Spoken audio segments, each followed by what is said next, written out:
We have now a focus on space accelerators through this session, but I believe we might have a little video first of all. Maybe not. Maybe that's to come. So we'll move on to the space accelerators. So it's the BSGN experience and beyond.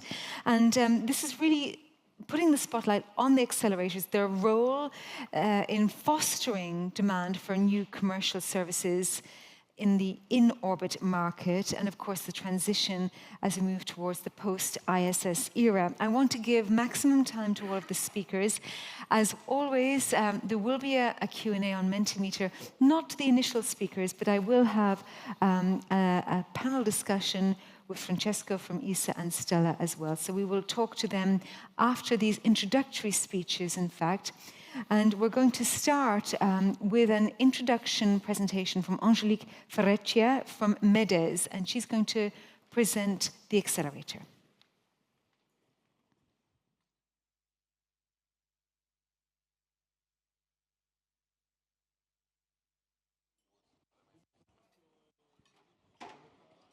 Excuse me, what's a glass of water, please? Thank you. Sorry, I didn't see that.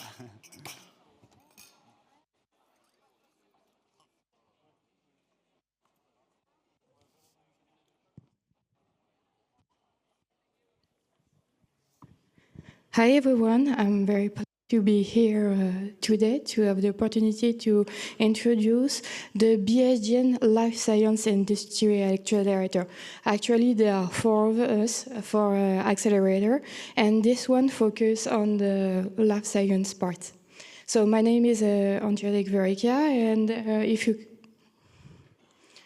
and I will show you what the Life Science Accelerator is made in for. So I'm from MEDES. He is the managing partner. We were working closely with Isa, Francesco, and Werner. And our focus area are pharma, biomanufacturing, and cosmetics, and all related life science fields. And we ran a first call in September 2022. We shortlisted 11 projects. And 5 projects have been accelerated so far. So the objective are to reach new actors in the field of life science, people that are not used at all to work with the spectator. So some of them are used a little bit, and some were completely new in the field. And we were focusing to find projects that have a challenge on Earth with terrestrial challenges that can be solved with the assets of the space environment, mostly the microgravity. And all the projects that we're supporting are market-driven, meaning that they need to have commercial application on the terrestrial market, but also some potential application for space exploration. All the projects that we're selecting, they have to be innovating with the use of space environment, and we're all working with project owners that are based in the ESA member states. And sometimes they have to be based in the ESRIC contributing country to benefit from ESRIC budget. So the benefits of project owners, the ones that are leading a project, is to find a pathway to access R&D space-based facility. For some of them, this is completely an unknown word. And they provide, the ESA, BSGN provides some co-funding with different ESA co-funding tools. And we hope that all this process will enhance their credibility for their terrestrial market and they benefit from support and expertise from the MEDES team that have a great experience in the health and the space sectors. I will show here. Just a word about MEDES. This is, we may call it an hybrid organization between space and health. This is actually a joint venture between the CNES, the French Space Agency, and the French hospitals. Some of my colleagues have a biomedical engineering background. Myself, I have a space system engineering background. Some of my colleagues also have IT backgrounds, and some are medical doctors. We have 3 types of activities. We support space exploration through, we operate medical and physiological experience on board ISS. For instance, we have clinical research facilities, for dry immersion and bed rest duties. And I'm myself working in the innovation department, where we produce equipment for maintaining health of astronauts. Where we enhance the commercialization of low Earth orbit through the BSGN activity. And we have a remote medicine activity just for the terrestrial application. And we are all based in Toulouse, in France. Microgravity asset market, we have challenge and terrestrial challenge that can be solved thanks to the microgravity environment, like all the personalized medicine with small volume, that is special manufacturing, bringing new models. They can benefit from different behavior of living organisms, the benefit of accelerated disease model or aging model, protein and crystal growth, which is completely different in space, and phase changes for a process, most interesting for the cosmetic area. And their applications can produce new antibodies, therapeutic molecules, or molecules and proteins, gene therapy, vaccine, and cell therapies. So our current portfolio of accelerated projects is composed of 5 projects, which is space organoids from Switzerland, owned by Prometheus Life Technology, focusing on mass production and organoids. Spencer, which is co-led with Roche and Space Pharma. This is a 3D printed human tissues for cancer diagnosis. Horus, French consortium, diagnosis of neurodegenerative medicines and also personalized treatment. Zepriand, protein crystallization for drug discovery,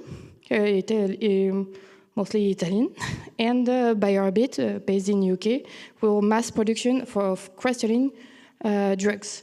So why I'm talking about them, because they all be presenting their project in the next session, in the parallel session. So I strongly encourage you to see and to meet them, to discover what they're doing.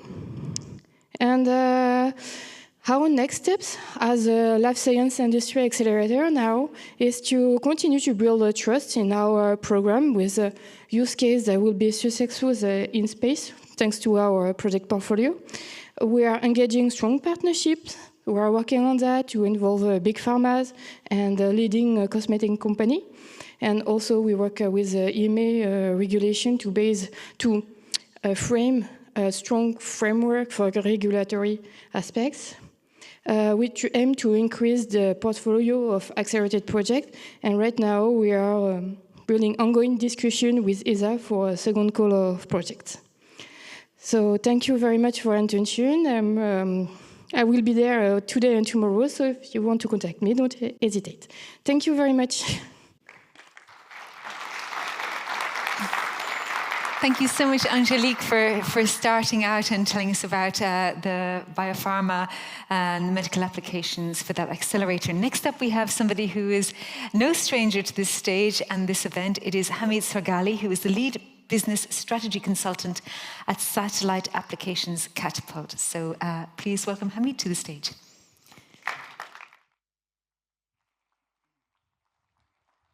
Thank you. Hello, good afternoon, everyone.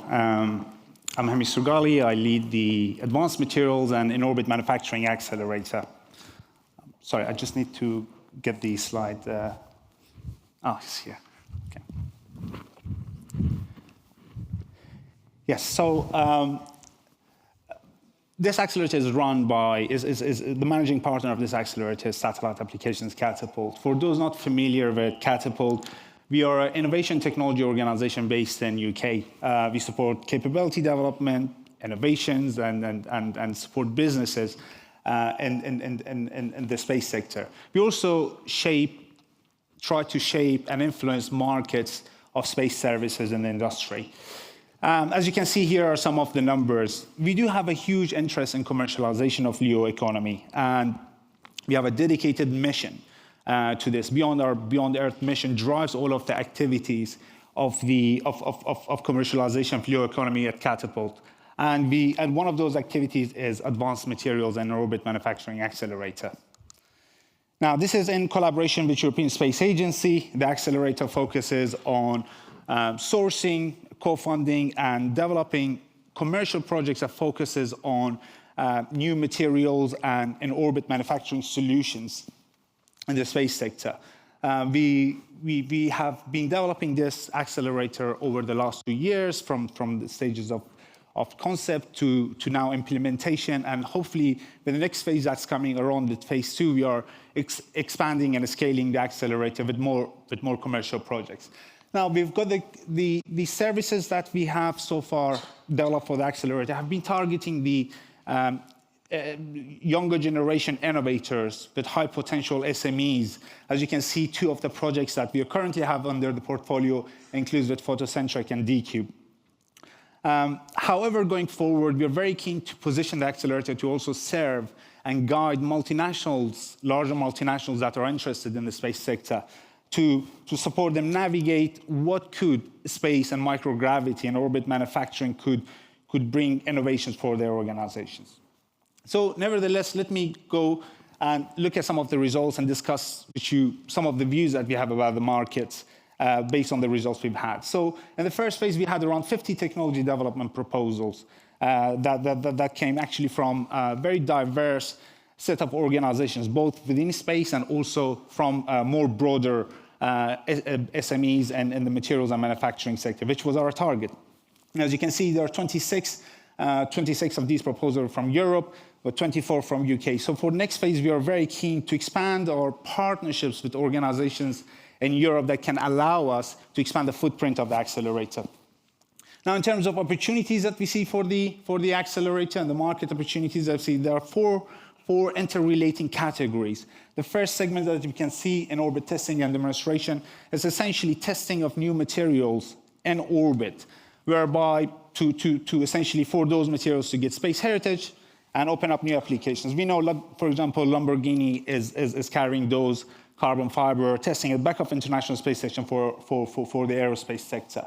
At the very far end, we get essentially free-form manufacturing. Now, these free-form manufacturing can be used for larger structures in space, to allow new architectures in space, but at the same time, it can also include very innovative ways of creating compact manufacturing, space manufacturing solutions and productization of existing applications. For example, solar arrays, which D-Cube is currently carrying on.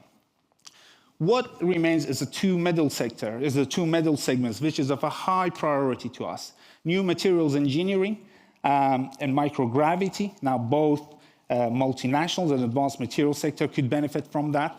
But at the same time, in order to enable that segment, we also focus on onboard hardware systems and enabling facilities that allows us to do that testing, allows us to do that materials development in space. So these are the 4 segment areas that we are currently focusing on.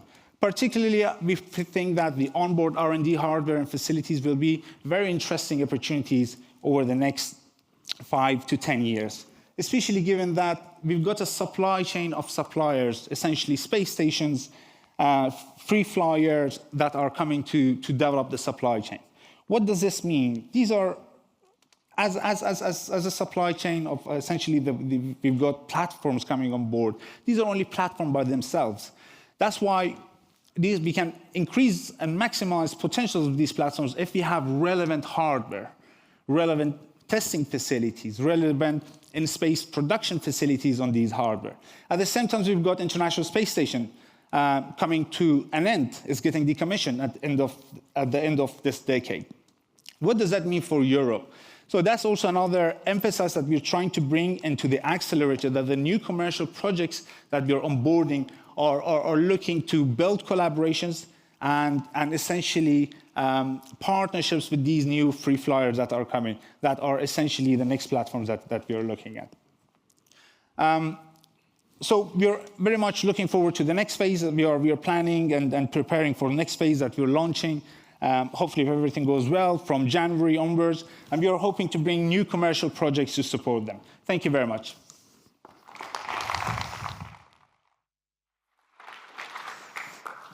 Thank you so much, Hamid.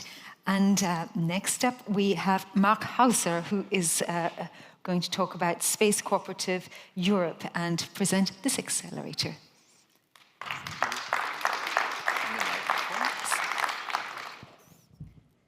So, hello, I'm the CEO of Space Cooperative Europe, SCE. It's a pan-European cooperative based in Germany, and we are real pure private company. No state background, no subsidies, no promotion. We are running the accelerator for agri-food.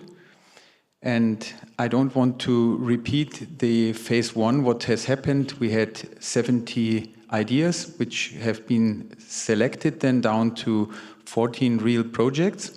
And what you see here is, there were different criteria set by ESA for the program, which have to be achieved by the projects. So the first one was, there must have been a unique ISS experiment unveiled. The second was that this ISS experiment would bring breakthroughs through possible only in space. The third one was that it has to be profitable, so turning space research into Earth applications. So we call it nowadays commercialization. And then there was the selection of a space service provider, where we had to support them to find the right hardware. And of course, we had to find an ESA program supporting this and also a non-ESA co-financing. So currently we have developed or supported 2 projects. It's Sophie's bionutrients. It's alternative protein from microalgae. Very interesting because it's the first research project on microalgae and heterotrophic growth on the ISS. And they want to see the development for the nutrition and the growth by the impact of microgravity, which could bring them to the point that the product will become more productive and so more cheaper when you buy it. And astrobiome is also very interesting. They have a strain of microbiomes. It was produced in research for 30 years in Japan, also used for humankind already. And now they want to convert it and to use it for plants. And why is it so interesting? We know that we currently use fertilizers which are synthetic. So they are healthy, but it's the only possibility to let the plants grow as fast so that we can feed the people on Earth. The microbiomes from astrobiome help biofertilizers to increase the performance by 100%. And the good thing is, you will eat healthy stuff, healthy food, which may have a big impact also on the health industry, but also for our health system, because the cost could be decreased. So just about the program, there was a basic acceleration phase. And you see that besides, we have a third project, which is INRAE in France, together with Interstellar, testing tomato plants.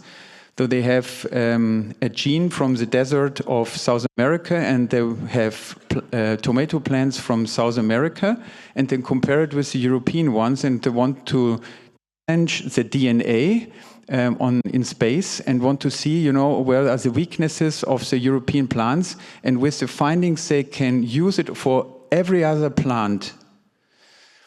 So also very interesting, we had a project running with Bejo, with the University of Milan. This turned out to become only a research project, so it fell out of the box. But what we did, we supported them to write a Pathfinder, EIC Pathfinder request. Unfortunately, it was rejected. But a very interesting project with orbital farms in Canada. It was protein from air. And with Salamanca University, it's also a fertilizer project for biofertilizer. So what we did is, we had cohort trainings to prepare them. Why space, IP, legal considerations, working with investors. It's very important for these startups because For some of them, it's new. For Sophie, it's not, because it's a very experienced CSO. Then working with ESA was also important, organized by Francesco. And scientific data platform, how to use it then, the data they receive, and to share it and to save it. And then there were, of course, some documents which had to be filled in. And so we had also these workshops. And then we had one-to-one meetings with space service providers to select them, to fill in the necessary forms, and to prepare the DG1 pitch deck for a decision.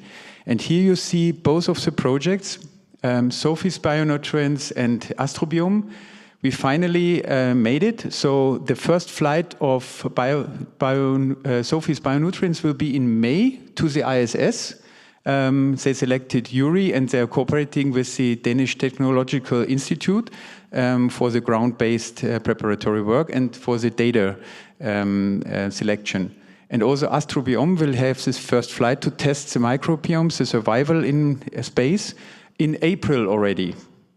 So two advantages. What we did in addition and what we provided in addition was fundraising activities and stakeholder engagement. So we engaged them with different platforms of OECD, UN, FAO, agriculture platform, ICT platforms, just to get the visibility to engage with others. And that's very important.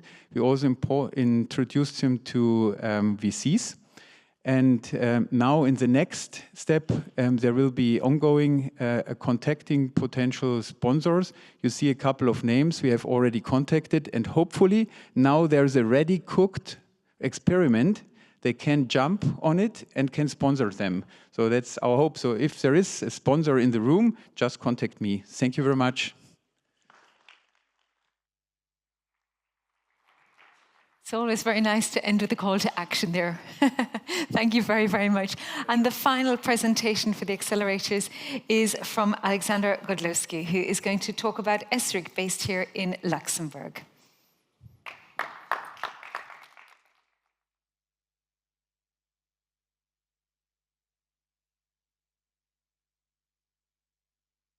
Thank you for having me, Lisa.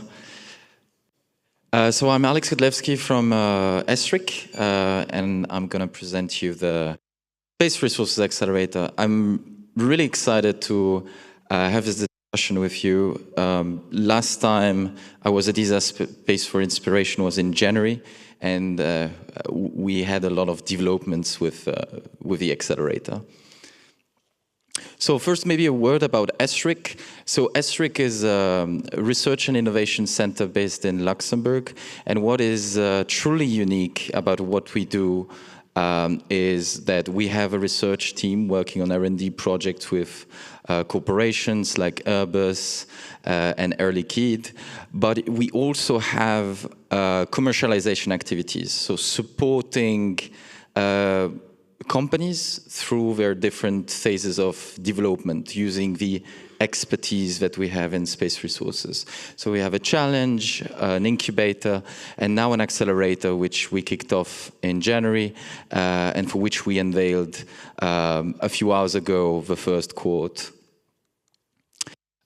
When we envision the Space Resources Accelerator, there were a few components which I want to share here again.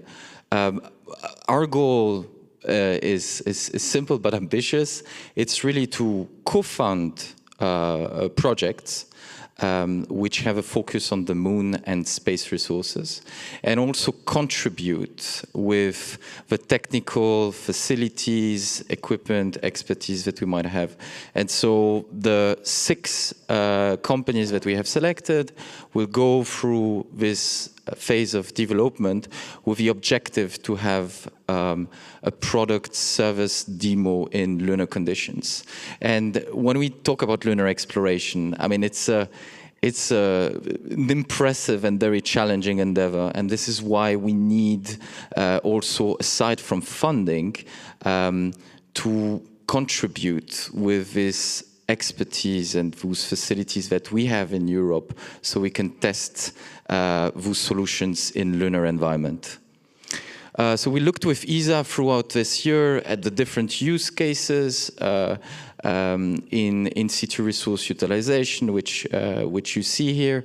And more importantly, I think, and maybe the difference with the other accelerators that we discussed, one of the big challenges we're talking about a market in the making, which is still primarily driven by the public sector and the space agency plans. But yet, one of the great opportunity that we have is that I think there's a multi-industry focus. And so we try to map this as well when you look at the different industry, and we came up around 4 themes which are space resources enablers, so data, mobility, power, and infrastructure. And you see actually a lot of companies looking into lunar exploration. Just to name a few, Nokia developing a telecom network, Toyota building a lunar cruiser to navigate on the surface of the moon. Companies from the energy sector, Rolls-Royce, Engie, Oron, are looking into nuclear power and how you can sustain operations on the moon, their energy needs. And then habitat construction. So Caterpillar, for instance, has been active. There's just a few names of companies we all know, but we think the great potential we have is especially with a startup ecosystem and the new companies which will have these dual use terrestrial or space / moon use cases. So a few words about the call. So we launched a call throughout the summer, and we're really blessed to have very good, high quality applications. So we had a bit more than 30 companies applying, as I just mentioned, primarily companies moving from startup to scale-ups, and that's really the aim of a program to address more mature company from 14 countries. And I have to thank here all the space agencies who have supported us in sourcing those projects, and also institutions like who have been particularly supportive in Europe, EIB, EIC, I see Stella here. They helped us in identifying those key players that we can boost and for which we can fast-track the projects. So as I was saying, we selected 6 projects. Eventually, we ended up selecting applications which are more energy and manufacturing materials driven. You will see here a few examples of the project proposals that they submitted, which range from supporting the building of habitat infrastructure to mitigating dust on the moon, which is a real challenge, and supporting energy needs with wireless power transmission or refueling services for spacecraft and other assets. So again, would like to reshare the 6 projects that we selected, that we announced a few hours ago. We're truly excited that they're here, and I would highly encourage you to meet them so you can discuss with the inspiring founders and teams who are working on this project and who I'm sure will make a meaningful impact in the future and will probably come on stage for future editions of ESA Space for Inspiration. So maybe as final point, they will essentially enter now an acceleration phase, and as I was mentioning, we will support them with the expertise that we have in refining and strengthening their proposal. So I would like also to have a call for private investors, national space agency. I mean, in this journey to the moon, we will have to join our efforts. And with that, I'll meet you, I hope, at Space Resources Week later this year. Looking forward to the discussion. Thank you. Thank you so much, Alexandre. Thank you so much. You're free to go, but I have two more people to call up onto the stage, and we're going to discuss this more fully. I have a glut of chairs, but I've only got two people to call to the stage. That is Francesco Liucci, who is the Innovation Management Officer at ESA and manager of the BSGN Industry Accelerators Initiative, and also Stella Tkatchova, who's the Program Manager for Space at the European Innovation Council. So welcome to both of you. Stella's on her way.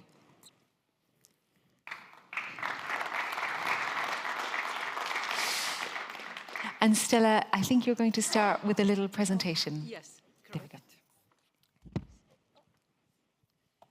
Thank you very much for the invitation. For me, it's an honor to be standing in front of you. I started my career with commercialization of the Columbus module many years ago. So I would be very quick and very concrete. I wanted to tell you about our work program, Accelerator Challenge, and what is the EIC about. So we actually fund game-changing, high-risk ideas from very low TRL to high TRL. And we have a work program with top-down and bottom-up ideas. So let me show you what have been the space challenges until today. And I do believe they fit very, very well with the accelerator, the ESRIC one, which we saw. So in 2023, we had a call about in-space solar energy harvesting, how to collect, convert, and wirelessly transmit it, and use the solar energy. We just selected 9 projects. This year, we closed the Pathfinder call for in-space debris mitigation, remediation, and in-space recycling. Personally, I believe it's very important that we treat space debris, and mainly solar energy, as space resources. And this year, we have innovative in-space servicing operations, in-space robotics, and technologies for resilient space infrastructure. So we have 50 million on our table. The first cutoff is the 12th of March, 2025, and the second one is the 1st of October. Now, the EIC budget is shared among 10 more program managers. So I'm lucky to present you immediately our work program, so you start preparing for the March cutoff. Because if you don't take the funding, it will be someone else on another topic. What is the challenge about? It's about proximity operation in space, rendezvousing, capturing, doing planned and unplanned maintenance of spacecraft in orbit.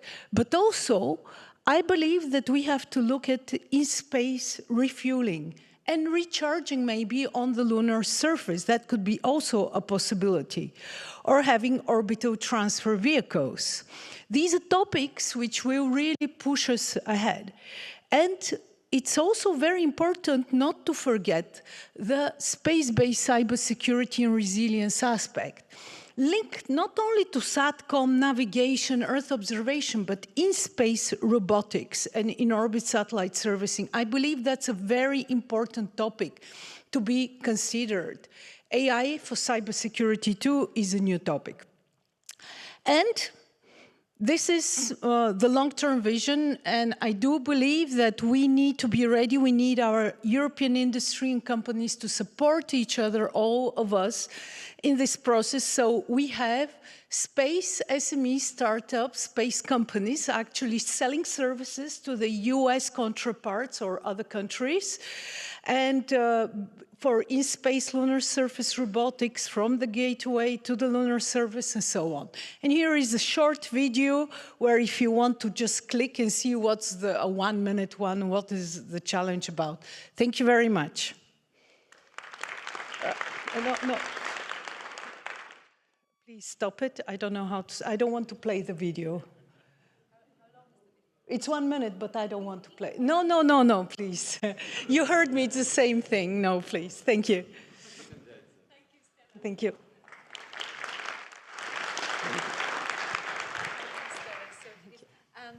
We're going to have a chat now. Is my microphone working? I'll just take one of these microphones. Okay, here we go.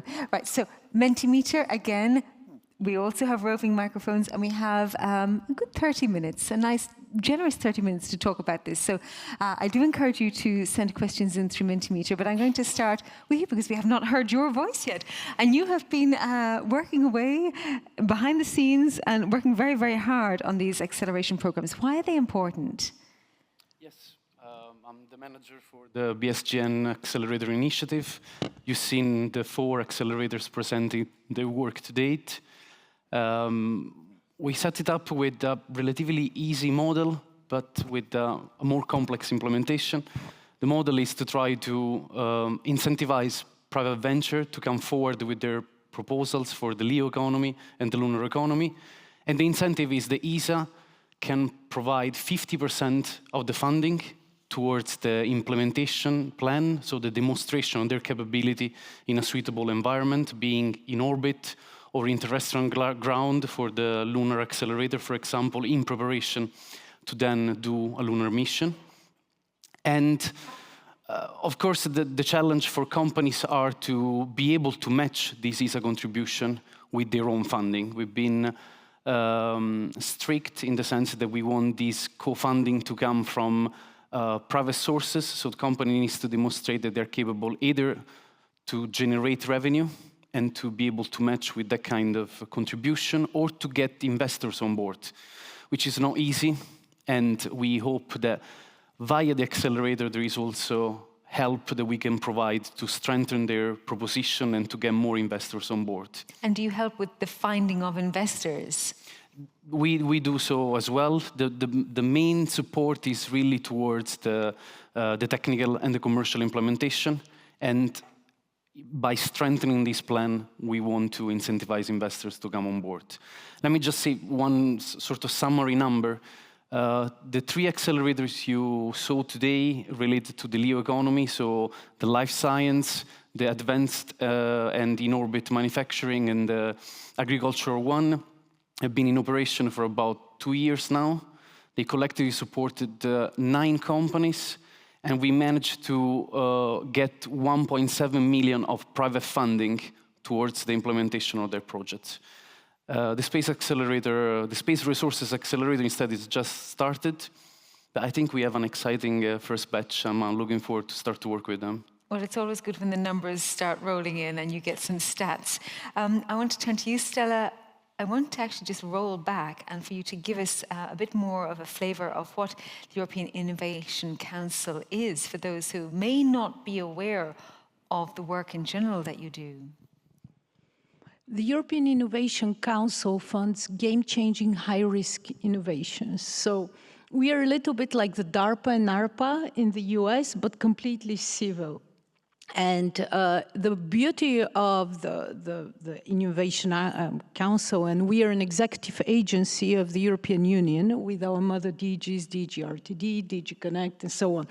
But the beauty of it is that we do proactive portfolio management. So we have these annual work programs, which it's bottom up. You have the Pathfinder open, Tier 1 to Tier 4, Accelerator open, but you all have also these topics top down. And we also work, we have the EIC fund, we also work with a lot of investors, and actually my job as a program manager is regularly to talk to investors and present to them our space portfolio in a similar way as Francesco does.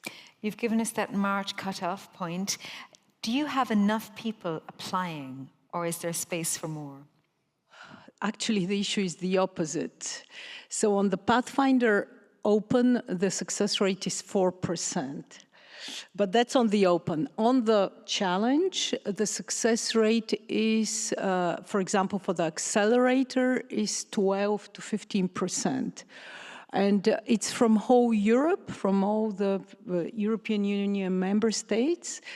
And actually, we are focused mainly on SMEs and startups, especially for the accelerator.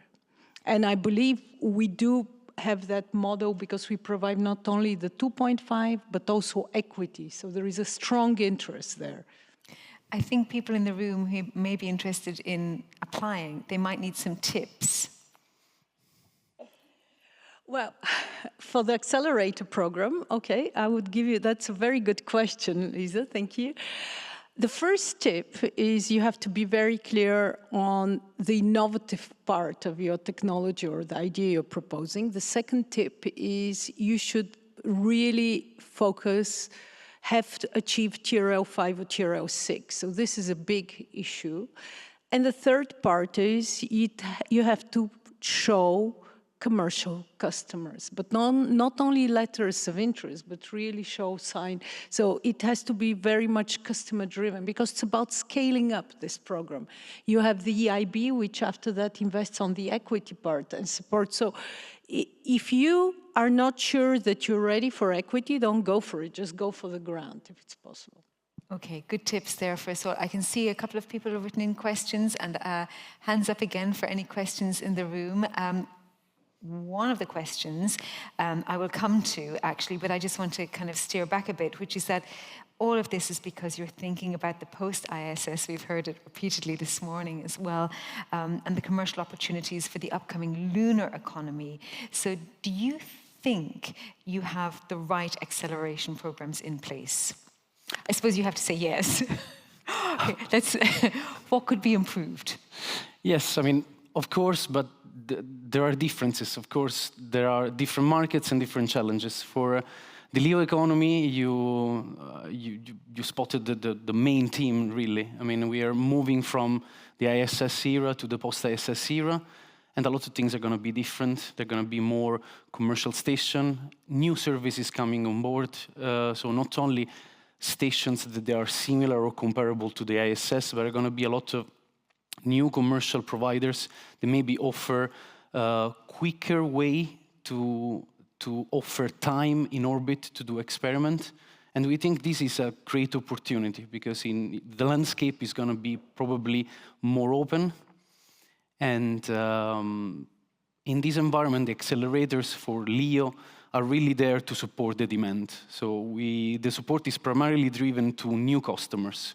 So companies and research organizations that are spinning out commercial ventures, they see in microgravity environment a unique environment where to test and demonstrate, and in some cases even produce in space, and they want to get to the ISS up to 2028, it will be possible, but then to start also to use, test, validate new commercial service providers.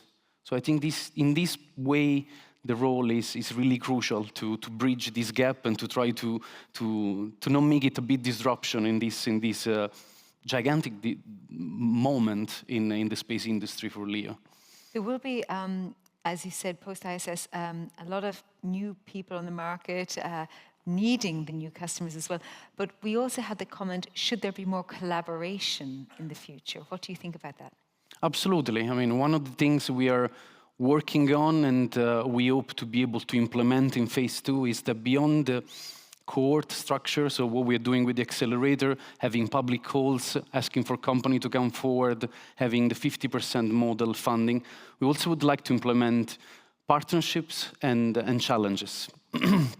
So let me explain. If we have, for example, one of the new commercial providers in LEO that is proposing a new way to get to space, we could think of having a partnership with such company or companies, there could be more, and develop a specific challenge for agriculture, for life science, for advanced manufacturing, calling for companies to come forward to solve that challenge in that sector, and not only to get funding from ESA, but also to get, for example, a discounted ticket to go for these new services.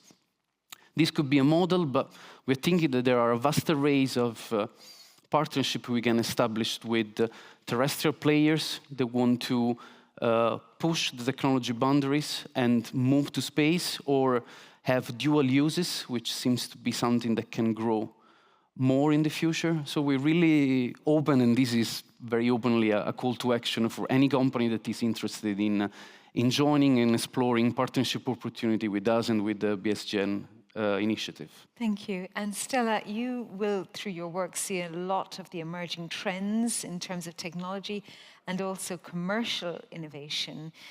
What excites you most in those trends that you're seeing? Well, What I see at the moment is very interesting. So I see a lot of innovations on inflatable modules, inflatable technology. So this is quite interesting. 3D printing is another area which is really bottom-up growing, which is very surprising. But and also another area which I'm seeing is communication, lunar satcom. So you have the ESA Moonlight program, which is quite interesting, and I think it has big potential. Another area which I think is solar, in-space solar energy harvesting, and there are also lunar rovers which could recharge on the lunar surface. These are also areas which will bring companies like Astrobotic looking at this area and so on. There are VSAT funding also from NASA's BEAR program. So I see a lot of emergence in these areas.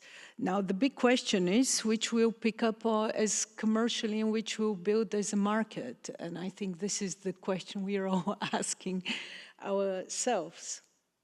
And actually, we have a question for you here, a very specific one. Are biotech-focused applications suitable for EIC Space Accelerator? Biotech, I think it's definitely suitable. However, with my colleague, who is a program manager on biotech, we're trying to find the bridge, and we're discussing a bit. I think it depends on the TRL. If it's TRL 1 to 4, you can apply to the Pathfinder Open or the Pathfinder challenges, which you saw. It is definitely, but I have to warn you, it's very, very competitive. So we don't have biotech in space, but it is a topic which has a long-term potential, and it's been investigated for the last 22 years, I believe. So we have a lot of questions coming in now. Would anybody like to ask these questions in the room with their hands up and their... Yeah, Simon, I know your name now. Thank you. Stella, this relates to the last question, actually. So it's good to see EIC following the DARPA model, marvelous. Is it only technological projects? Can it be services, non-technological projects that are considered? What do you mean by non-technological, like social science or... Health treatment related, for instance? Well, I think there are some, I have colleagues of my own program, and they have AI in radiology, things like that. There are topics like that. But health services, if you're developing some kind of a platform or a solution, only service is not possible. It has to become, because we're to fund high-risk, we're deep tech, so we cannot just fund the service or the platform, but we do fund projects where you have the technology and there is the platform or the service in addition. Okay, thank you. I think an important question then, which I have through notes, etc., is in which of these sectors and or markets, emerging markets, hopefully, do you see the strongest investor interest? Because that might be, again, showing us the trends that they are seeing, because we can see trends from different lines coming in. Well, actually, the last few weeks I've been speaking to a lot of investors at Space Tech Bremen already. And it's interesting to say, but I see a lot of interest in space debris sustainability, in funding companies which are related in some way to SSA or developing platform for debris, for collision avoidance, for detection of debris and so on. But it's more like an interest. But the actual money which come in, which I see being put, is in two domains, Earth observation, of course, and enabling space technologies, particularly in the domain of propulsion for small sats or propulsion of CubeSats, or also innovative ways of using propulsion. And also, I see a lot on innovative actuators too. So there is enabling space technologies for small satellites is an area which is growing. And Francesco, there's a question here related to you, which I'm going to expand upon, which is really when you think back the short history of the BSGN accelerator experience, what you've learned, what you might change. And to come to this question here, health, space resources, agriculture are great accelerators. Are there other BSGN accelerators under preparation, and what are they? So as I said, we are always in a sort of discussion or thinking about what can come next. I think we're gonna stick to the markets and the sector that we have, but they may be new ways to engage new players. And as I say, the challenges, the partnership could be the channels that we want to use to scale up in the next phase. In terms of challenges and learning experience from the accelerators to date, I can point at a couple of topics. I mean, one, the emergence of players that they are not space born, but they want to come to space. Take the pharma industry. I think we are seeing an amazing array of new solutions, of stronger interest also from the investor community. And there we've been lucky to be helped by MEDES with the accelerator on life science to really help companies that they are not naturally coming meeting challenges related to space, but they had to develop payloads or use space facilities to move forward their life science related and pharma related solution. So the challenge of really making space more accessible is not only costs, but it's really also about making processes and technical complexity as easy as possible, also for companies that are not native from the space industry. So nothing yet future planned? No other? No, we don't have other market that we plan to open up, but more of the same, let's say. Do you think they should have another market?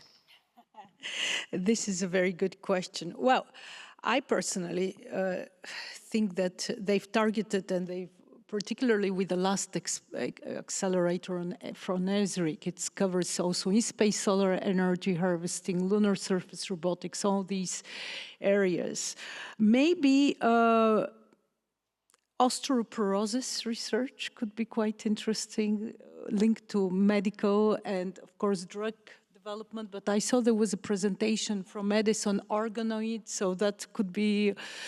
Health in space is a very important aspect in which we can benefit and have direct terrestrial benefits. But unfortunately, it's not being pushed too much, except from agencies, I think. So, no, I think for now it looks, it should be waited to see bottom up how it comes, because as Francesco said, there is no need to impose top-down topics if you don't know bottom-up what's the interest. So I think he's taking the right approach. But sometimes people don't know the interest until it's there. I mean, we can hark back to an earlier comment. We didn't really know what was going to happen with the web until we suddenly found it, and then suddenly we're all using it in different ways. So sometimes the service has to be provided before we know what to do with it. Is there any space for that in the experimentation? Well, personally, I think for cislunar exploration, the markets will be very, very different than what we see for the International Space Station. So we have to first do an analysis, what will be the type of expected services we will have. I think that's how can we imagine it and how we can position European companies. I have questions here that you're sending in. Thank you very much. Would you like to ask them from the floor? I think that's a hand up there, and there's a hand up here. So one right in the middle here, and then here. So if we can get another microphone here. Keep your hands up, and then the lady will know where to go. Thank you. Thank you. I think I remember who I work for now. Just to reiterate, Mike Kutterstrauss, Satellite Applications Catapult. We were talking a lot this morning about commercial space stations, obviously, and big infrastructure. I wonder whether Europe's trailblazing glory might actually not be in terms of infrastructure per se, and that's not to basically say the exploration company and Airbus et al. Aren't doing remarkable things. But does the panel think that actually the future for Europe isn't necessarily in space stations and launchers and all the associated hardware, and actually it's everything else, which is the rest of the world, the rest of the applications, the bigger market, and actually in a way, infrastructure almost becomes a footnote in history. It's the golden discoveries of pharmaceutics, materials, alloys, and everything else that we can do in space. Very good question. So I think we need to take a specific approach to different markets. There are certain elements of the space industry, and take the LEO, where there is a strategic need or strategic interest in developing cargo capabilities or to, broadly speaking, have access to space. I think that that is something that we probably need strategically, politically, so it needs to happen in a way or another. While on the second part of your point, I think we need to be clever in Europe to play to our strengths. So I tend to agree with you that probably we need to focus on things that are not necessarily only related to transportation or launchers, but really look at markets that are already showing signs of being potentially very disruptive in the future and in the near future. So life science is one of these, but even within space manufacturing, I see that there are capabilities that they are multifaceted and that there are elements of in-orbit manufacturing capability that need to be built. So probably there is a constellation of services that we can support and turn into a reality in Europe.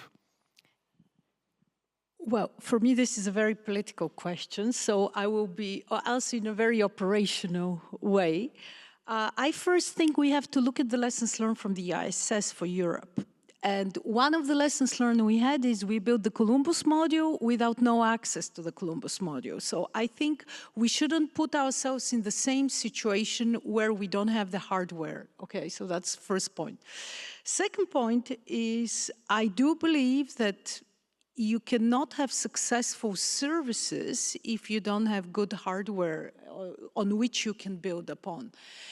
And third, imagine if a company comes and proposes an inflatable space station or modules, like we had the Beam module several years, I think was it 2016, which was docked to the ISS.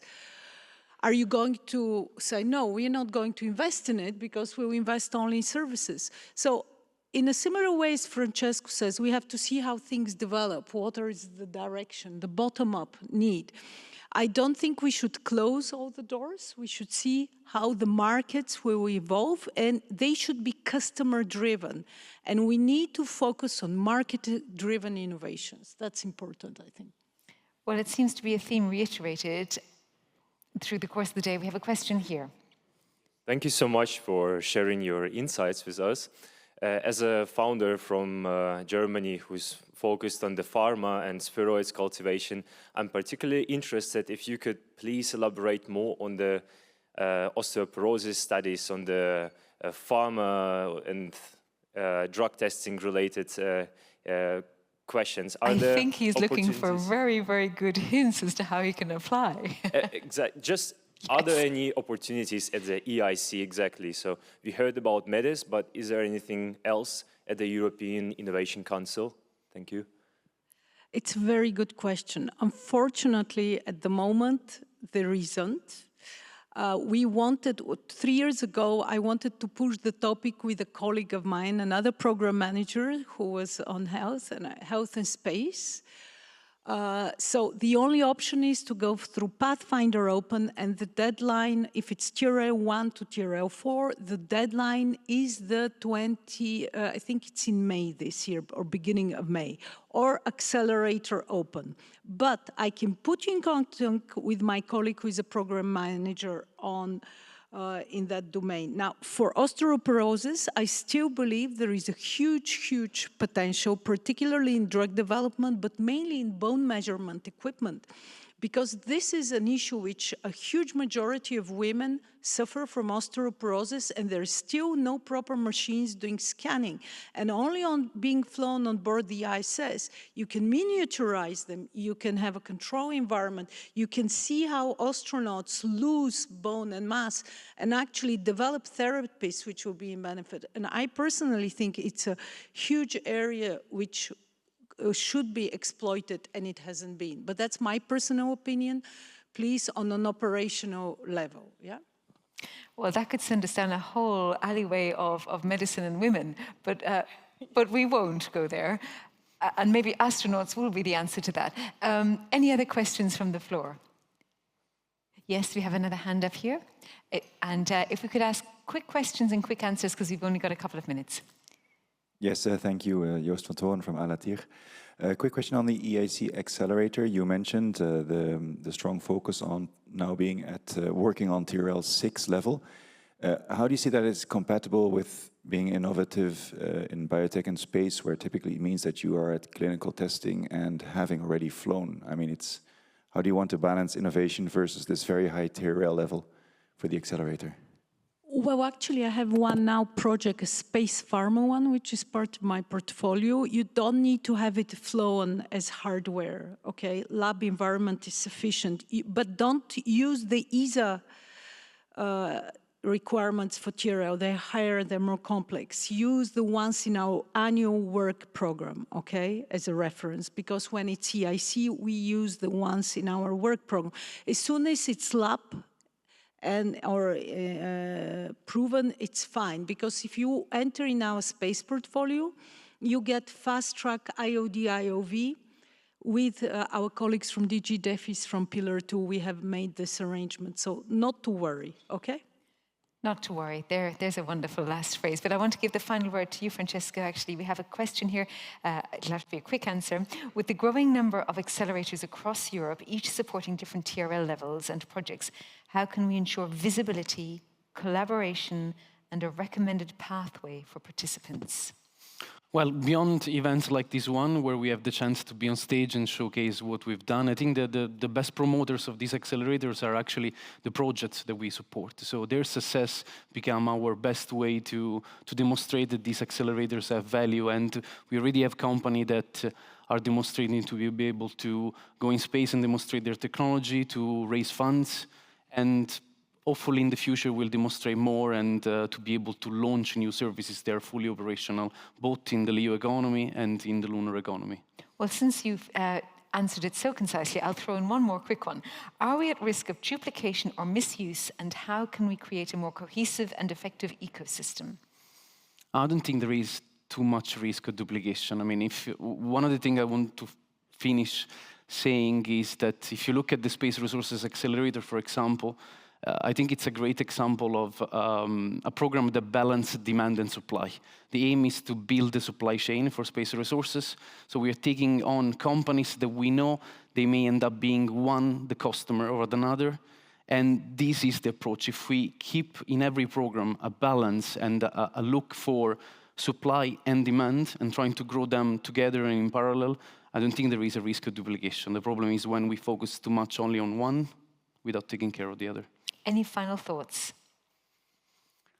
Final thoughts, I mean, from the previous session where we had investors, it was very inspiring to see that there are new investors coming on board, also generalists, and there was a sort of call to action to pull different type of investors together.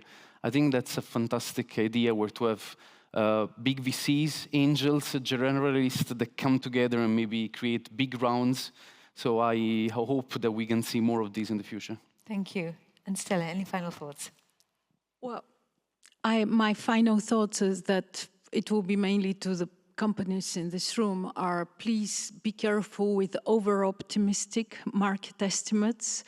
Please focus on good flight qualification activities and focus on getting the right customers on board. That's it. Thank you very much. Thank you so much to our panel. And I will now introduce the next. So thank you to Stella. Thank you, Francesco. And next up, it is something that's already been spoken about a little bit in this panel, but we're going to hear much more about it. It's going to be moderated by Paul Kamoun, and it's Health Beyond Gravity. So we really are going to dig into the scientific, technological, and commercial benefits of microgravity research and development and manufacturing in space for life sciences and health. So I will allow Paul to introduce everybody on his panel.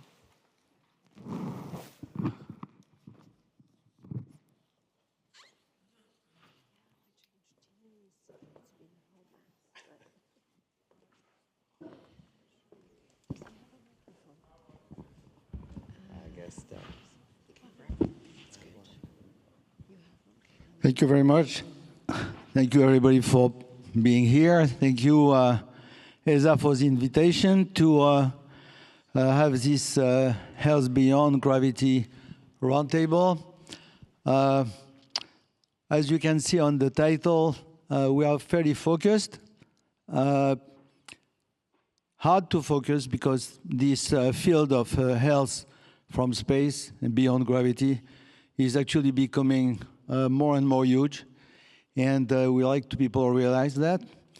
And we decided to focus on one of the key applications, both in terms of size and in terms of also timing, as we will see together.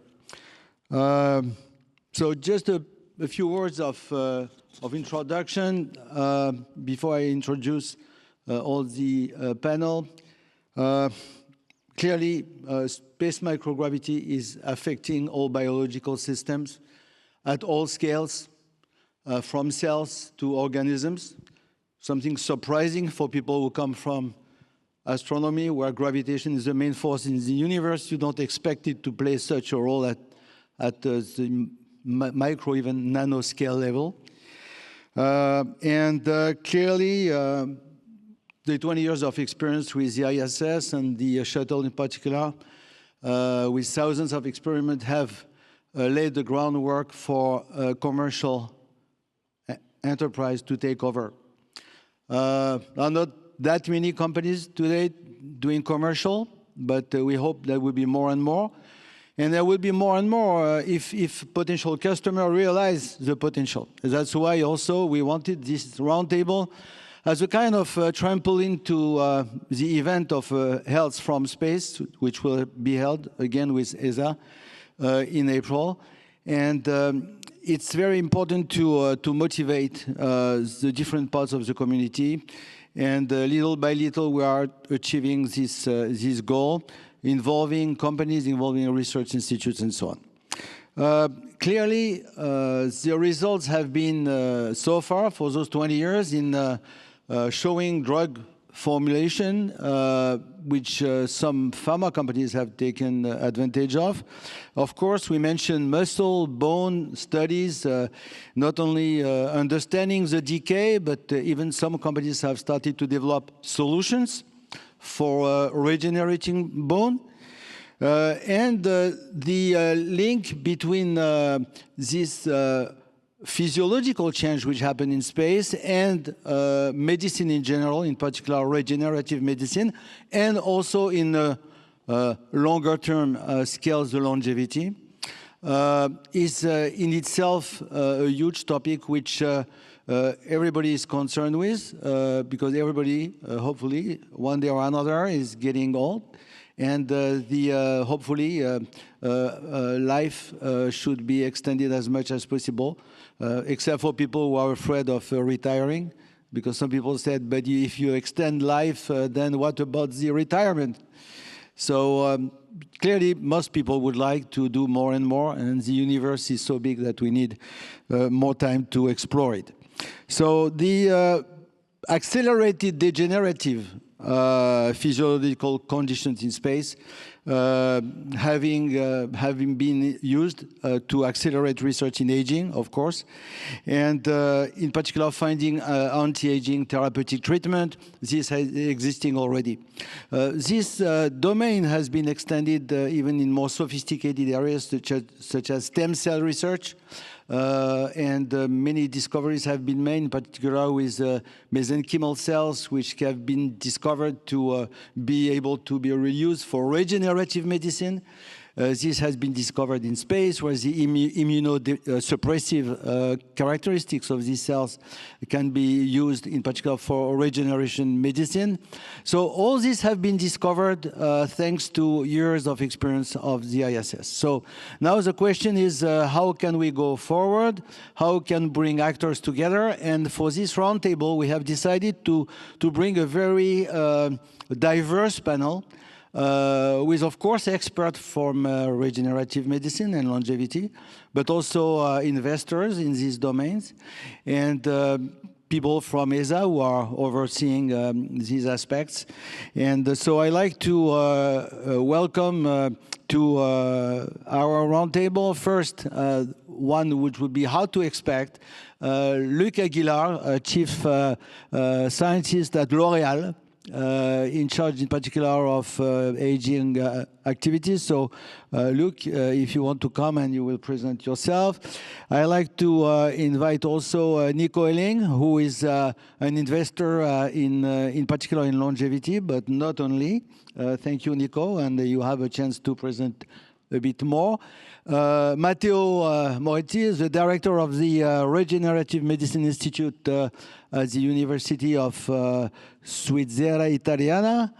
And finally, not last but not least, of course, our Didier Schmitt from ESA that you have seen already in the previous panel today. And so Didier will complete our panel. So first, I leave the floor to Luc for a few minute presentation of your activities, each of you, and then we start a panel with questions and answers. So Luc, please. Hello, everyone. Thanks for Paul for inviting me to these sessions. Of course, it's potentially unexpected to have L'Oréal here in this area.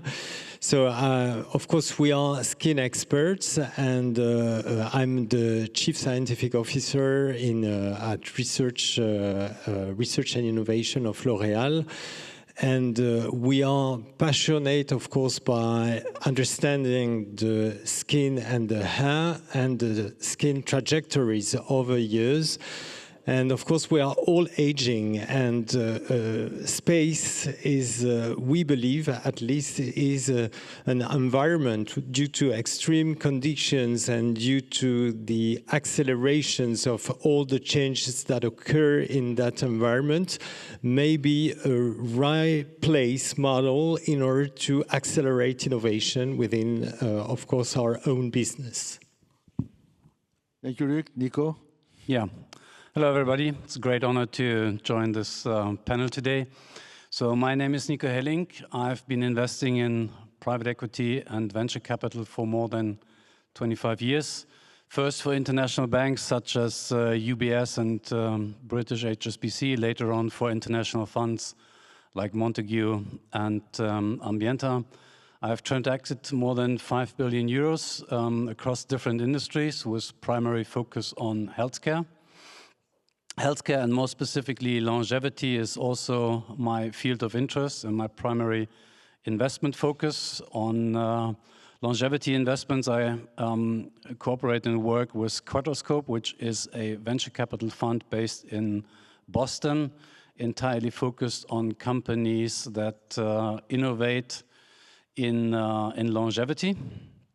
We have a portfolio of 13 companies, of which 2 are also very active in space-related science. One is Cosmica, which simulates microgravity to analyze the impact different ingredients and supplements have on aging. The other one is Matteo, which is active in the repair mechanism of our DNA and also analyzes the particular footprint that DNA damage displays in space. Moreover, I've been supporting a longevity documentation, which, funny enough, just came out today on Apple TV and will also be visible tomorrow on Amazon. It's called Longevity Hackers. So for those of you who have a keen interest in the science of longevity, this documentary portrays lifestyle, supplements, and latest technology in longevity research. Thank you. Matteo. Hi, everyone. Thanks, Paul, for having me here. I am Matteo Moretti. I am a bioengineer, and I'm professor at the University of Southern Switzerland, and I direct a couple of labs on regenerative medicine, where we work on in vitro model systems, so from biofabrication to labs on a chip and microphysiological systems to mimic cells and tissue environments and to study different pathologies from fibrosis to cancer metastasis, but also going into aging and its effects, and use them for things like high throughput screening for drugs or understanding better the biological mechanisms. I got in contact with space just about 2.5 years ago, And this because ESA involved me and the facility science team, which is helping out in the development and testing of the next generation bioculture facility, which will go on the ISS to substitute the current biolab. And as well as in the facility definition team for, let's say, evaluating and proposing solutions for the future biolabs beyond LEO, so going also towards Moon and Mars. And so mixing, let's say, both our lab competences and our involvement with space environment, what we're now trying to do also through the ground-based facility, which we've been recognized by ESA.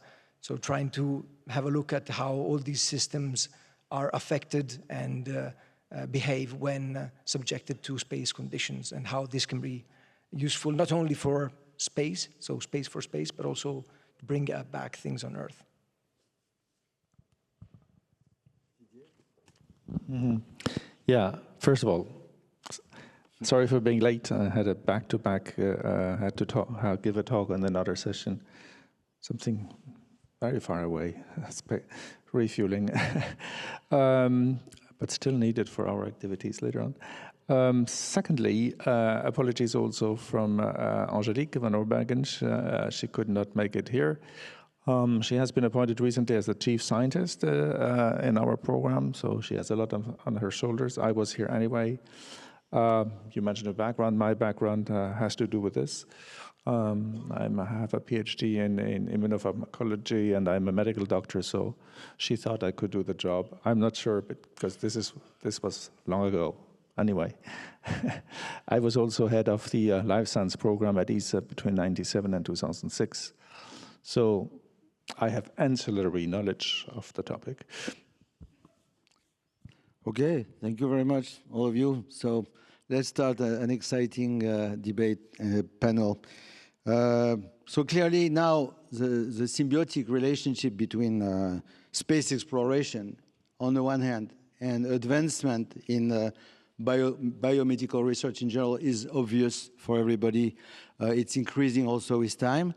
And at the same time, more and more systems are becoming available. So the question now is concerning the domains we are touching in this roundtable. We'd like to start with the first question, which is quite pragmatic. How the progress in human longevity could benefit from space research, space flight. In particular, when we talk about the longevity, it's a very important economic factor. I remember because I had seen one extract of the Longevity Hiker movie, and some people are considering that maybe someday aging will be considered a disease. And if it's considered by the Ministry of Health like a disease, it changes the whole economic game. And something interesting. So, human longevity is not only science, it's a social and economic issue. And my first question will be to the panel, physiological regeneration is a key issue, of course, in human spaceflight, as well as for aging. And we know muscle, bones, skin, neurons, and so on. So how does regenerative medicine today integrate such research from a human spaceflight? So let's start with Matteo, because you are the director of the Institute of Regenerative Medicine. So please, Matteo, what do you think? Okay, so I guess that maybe in opposition possibly to what the question seems to ask for, I mean, at least for my knowledge, at the moment there has not yet been any real Earth clinical implementations of discoveries that were born into space.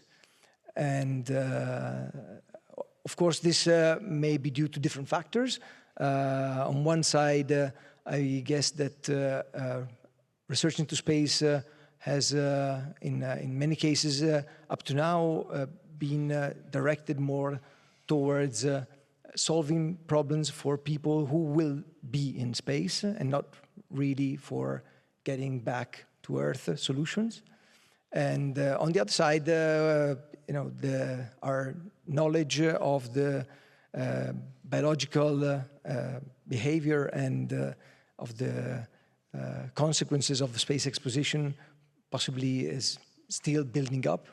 And so we need, I guess, more brave people and resources to just dig deeper into this so that we can just start bringing back something to Earth. Thank you. At L'Oréal, do you have any knowledge of what is done in space and any thought about using it? Well, beyond what has been already published, but it's still at its very infancy, let's say that way. So the exploration would be to better understand what are really the changes that occur when astronauts or cells or whatever systems, biological systems, are put in those environments, as this is all about extreme exposures. As we've been tracking change on the skin on Earth, and we are really understanding all along the life the accumulation of the damages that occur on our own skin and hair, and particularly all those related to DNA changes and all the loss of regenerative properties of the skin. So we believe, of course, space would be a nice place to reproduce some hallmarks of aging in an accelerated mode. And those also really could be a track for accelerating innovations internally, because on Earth, it takes time to age. And of course, if we can reproduce or mimic some of the hallmarks within the space environment, then we believe we can bring other way around to develop innovations without waiting for having all those clinical issues that appear and we want to treat at the end over the years. It's interesting because you are probably one of the biggest, if not the biggest, cosmetic company in the world. I guess the smaller company don't even know about it. And actually, I mentioned that next year is the biggest cosmetic conference in the world. We'll have a special session on space for cosmetics for the first time. That's something to take knowledge.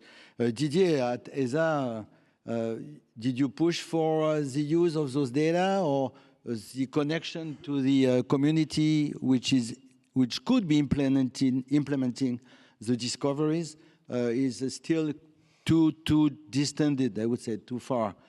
Are there any ways, any mechanism to use the discoveries, basically, that were done for those 20 years?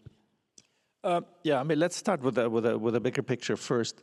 I mean, what we are interested in, of course, from an institutional point of view, is to push the boundaries, and the boundaries are in the bigger picture very simple. We need to have people that stay alive and in good shape for 2 years in a box without opening the box. That is to go to Mars and back. That is really the high level goal.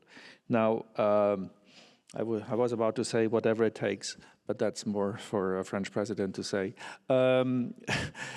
for those who are aware of his speeches. So this is the first element. So this is the so to say, the institutional, programmatic, strategic orientation. Now, of course, there is a lot to be done beforehand. And what you're saying, of course, should and will help this high-level topic. Now, something which we have changed in the strategy work recently, which has been now fully endorsed by the member states, is to have what you could call, so to say, fundamental research, blue sky research, and so on. We call it exploration-enabled research. So you have a space station, you do research because a space station exists, for example. This is the traditional way of doing things, based on research announcements and so on, best science, it's all good. Now, we have now finally, I must say, I've tried this long ago, but now it's done, to instigate a new orientation for research, which is what we call exploration-focused science, which means that we as an institution, as an organization, we have a certain number of questions to be solved to do this next step, okay? And because we asked the question, we want the data, we will have to finance it. So now we have a lot of internal arbitration. What is the budget we should allocate to these activities? But this is already a small revolution in the system, which is whereby we say either for ISS now, but of course, obviously much more for the post-ISS era, which will come relatively quickly, that we will finance oriented research. We have questions, we need answers, and this is what we are going to finance now.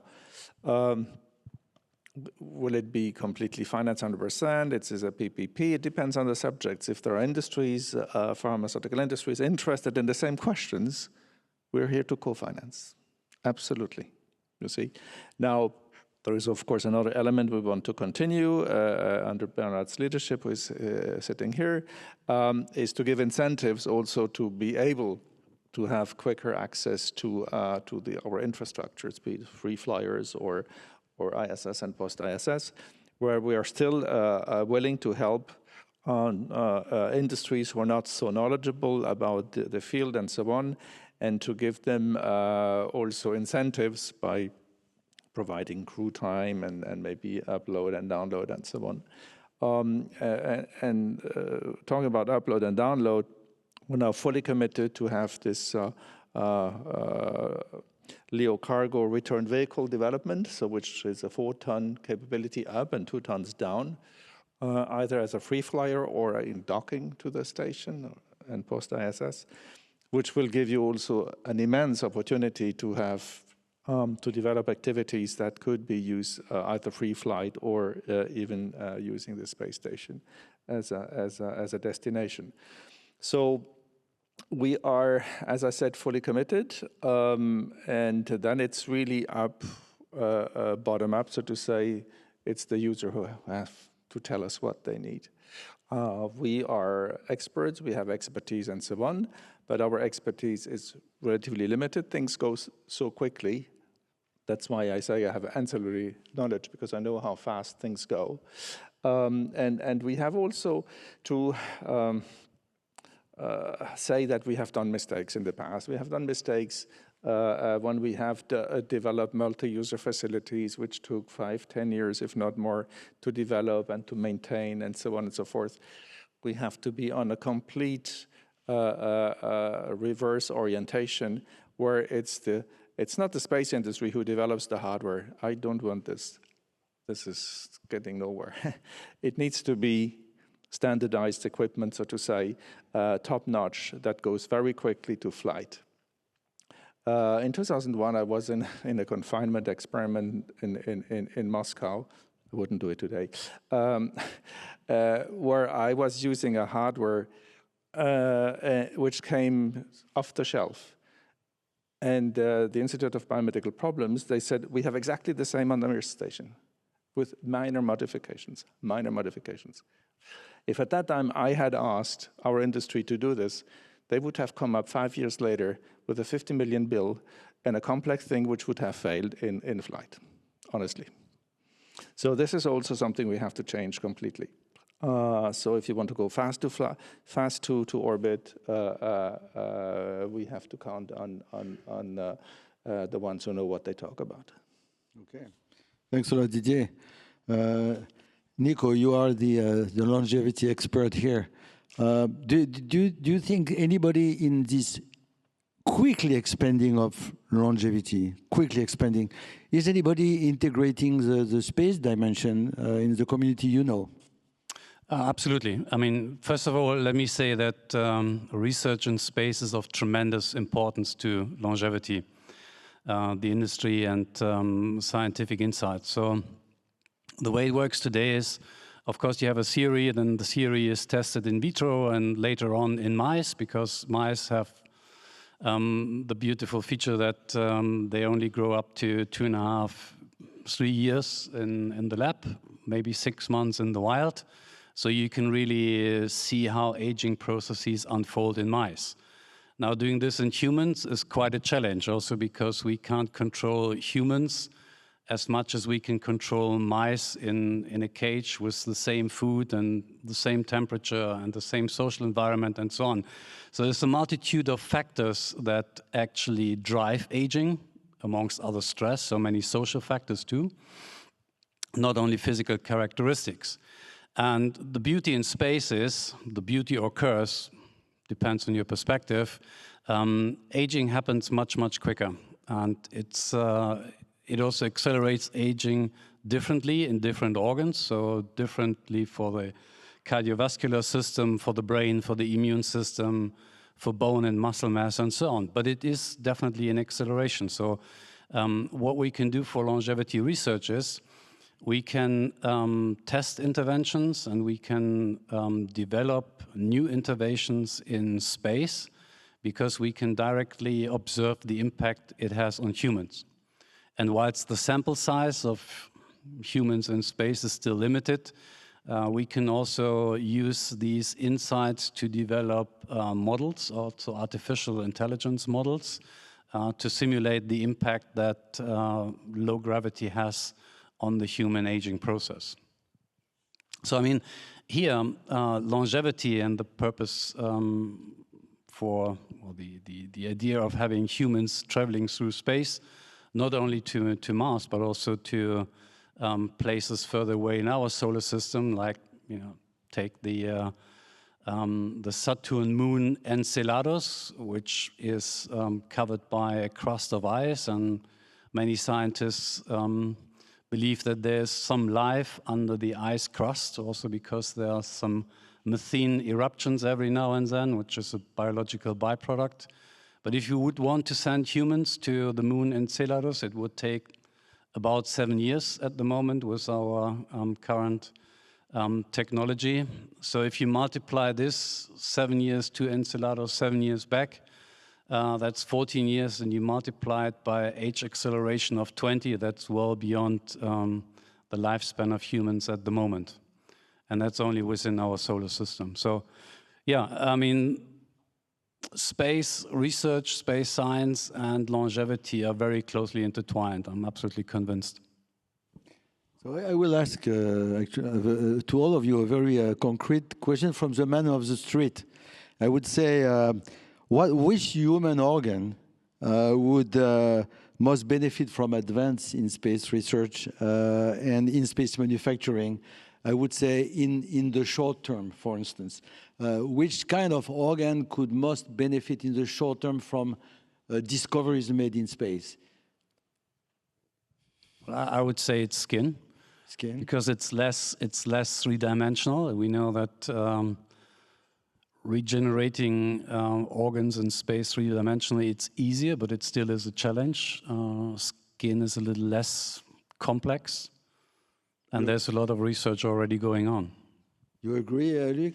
Well, I more than agree. You know, the fact is, just to remind, longevity is a completely shift in the way tomorrow we're going to handle diseases, basically. So far, you need to have symptoms in order to take a drug, basically. Tomorrow, longevity aims at delaying the decline of your functions without having the first occurrence of any symptoms, meaning treating biologically your body. And of course, skin is the largest organ in the body, and we know how to manufacture, and we are doing at the industrial level already 3D reconstructed skin that we may use already for grafting, for severe burns, for example.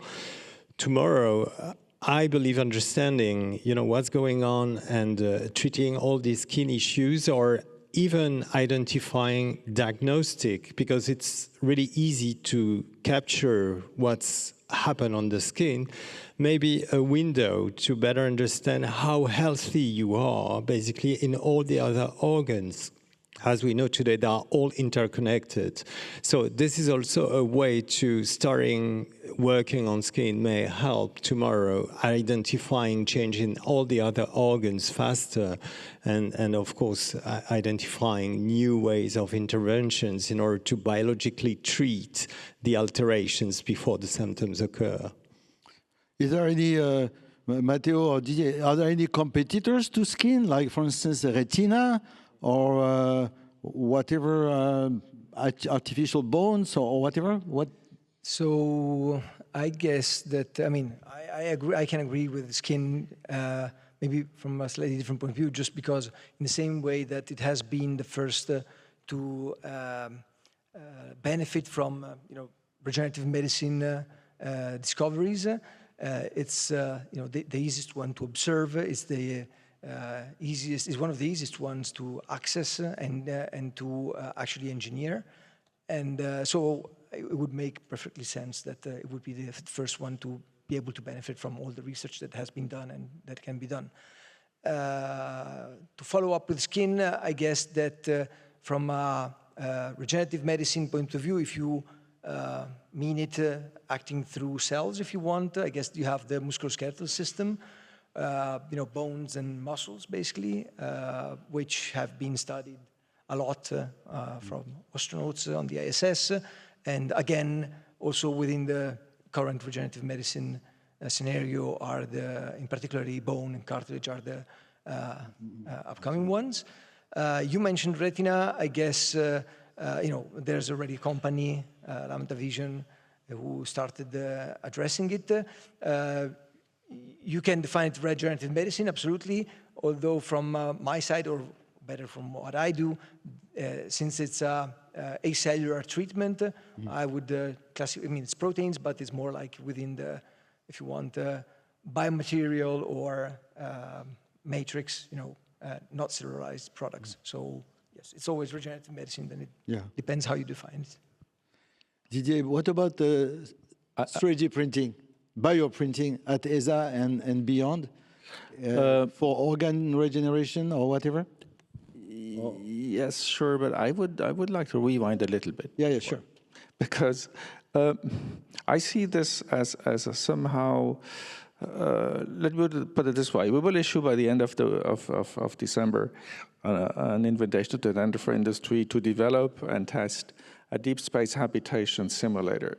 What do we need, so to say, to test and de-risk for a habitat, so to say, to go to Mars and back? So there's 2 years. What we need in there is markers for predictive aging of the system, you see, and auto-correction, AI-based software which detects and corrects automatically and so on, because we have no real-time connection and we have to get rid, so to say, of the ground control. I say this because of the analogy with the human body. What we need is markers of changes, predictive medicine, so to say. So it's like for when SpaceX launches has a failure, before the debris come back, they know what happened, so to say. So we need data, and we need to crunch the data. We need the data to be compatible with AI, analytics, and so on. So if I make this comparison, I think this is what we need much more than sometimes precise, pinpointing activity. So it is a generic reflection we have to make. What does metagenetics bring, and other topics, and so on. So to respond to your very precise question on 3D printing, obviously, but it's a tool. The question is what exactly for, and what are the risks where you can where it is useful.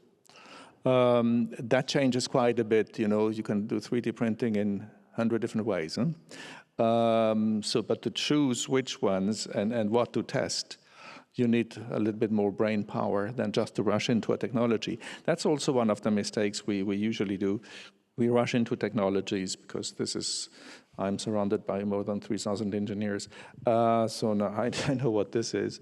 And we don't, let's say, sit back and do the brain power before engaging somewhere. Because when you are engaged in developing, and we do 3D printing, metal 3D printing, it takes quite a bit of time to do it. So you shall not make any mistake in strategic orientations. It's better to think twice. I just want to add to this point Yes, that, interestingly, very recently, a new scientific board has been formed in Boston together and to consolidate all the biomarkers of aging and to gain a common understanding what describes aging, which goes hand in hand with your objective to identify any aging process as early as possible so that you can come up with appropriate interventions to stop the aging process or accelerated aging process as soon as possible. Also because today here on Earth, we know that more than 70% of diseases are very closely associated with aging. So you take what hypertension, diabetes, cardiovascular disease, cancers.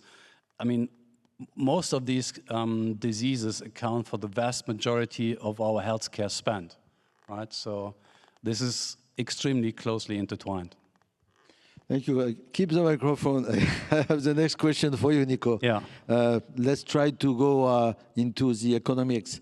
How to bridge the gap between what private investment is doing in longevity, which are today these investors are the biggest part of the action, and with institutional actors potentially, how to bridge the gap? What would be your suggestion? Well, there's a lot of missionary work required, and this is simply because both in space and in longevity, you have a couple of characteristics that don't work very well with investors. So, first of all, it's not self-explanatory. And I've been out there raising funds for longevity and also for generalist funds. I have raised several billion, so I have fingertip on the market in this place. And what you see is longevity and hallmarks of aging is not easily understood. And then it's an industry where the payoff may be well in the future, well beyond the usual 5 to 10 year time horizon that investors have before they get their money back. Then you have political aspects. What does it mean? Also from an ethics point of view, what do we do with humans if they all get to 150 years or even beyond? And how about equality? Will this technology be accessible for everybody or just for some rich billionaires? And it's a fairly complex system, and investors just don't want to invest in something they don't understand very well. And here you have pretty much a similar situation mirrored in space technology, right? So this is also scientifically very sophisticated and not self-explanatory. You also have time horizons that go well above the 5 to 10 years. And this is true for institutional investors, so endowment funds, insurance companies, pension schemes, and banks, etc. And then at political level, I mean, most of the European democracies have legislation periods of 4 years. And so any commitment to any such project goes well beyond the legislation period. And it always ends up in a fight with some immediate requirements for fundings in the social system, in the pension scheme, in the infrastructure. And it's hard to prioritize these long-term investments. Okay, thanks a lot. So I would like just one last question before we give the question to the floor. My last question would be concerning, and all of you can have an answer, would public-private partnership be useful for such a huge topic as longevity if we could set up something where Europe is the first in providing a good longevity solution? People are talking in the movie about 200 years old, 150, even not going that far. But do you think some kind of public-private partnership could, in this huge topic, could be something possible, or it's too far apart? Anyway, let's start with L'Oréal and a private one, and then then each one of you could give his own view. Of course, collective efforts would be better. None of us would address these big questions as a standalone. So meaning being gathering the different strengths of each of the different partners would accelerate. And I'm going to take the example in longevity. There is a X Prize in the US that gather a huge amount of money, and they put the question on the table, and then the race is open in order to have a collective answers that will finally target what longevity is aiming to do is not to give people, life expectancy to 200 years, is to increase their health span more than the lifespan, meaning the time by which there is no disease with aging. So here we are in the same context, and I really believe that space in this really crucial moment of change of this disease understanding and for the healthcare industry, space could be the future of how tomorrow new drugs could be really fast evaluated in order to address these biological alterations that are occurring faster in this environment. And of course, but this also goes with a challenge that need to collectively address, meaning we need to know as a commercial partners that we are, and we are far from your ecosystem, basically. And then it's quite hard for us, and listening from this morning, all the talks, in order to identify within this ecosystem, if we want to go fast, what would be the right ones that we need to take into considerations in order to go faster to the applications we are aimed to do. And this is not so easy when you are out of this ecosystem. And of course, the more we make it easier, the public-private partnership will be efficient at the end.